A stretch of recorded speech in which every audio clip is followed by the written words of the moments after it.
My trip to Turin, Italy. Since I start to see football, I want to visit Turin, the city of my favorite team, Juventus. List of things to do. Number 1. Visit the Juventus stadiums, the Allianz Stadium. Number 2. Visit historical places like castles and Egyptian Museum of Turin. Number 3. Eat some homemade Italian food. Possible events. Number 1. I would like Juventus win when I go to see a match.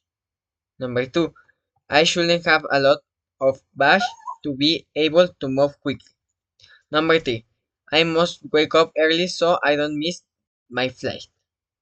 Number 4. I could stay in a job hotel with nice accommodations but not so luxurious. Number 5. I can fly in first class but I must fly in airplane to arrive faster.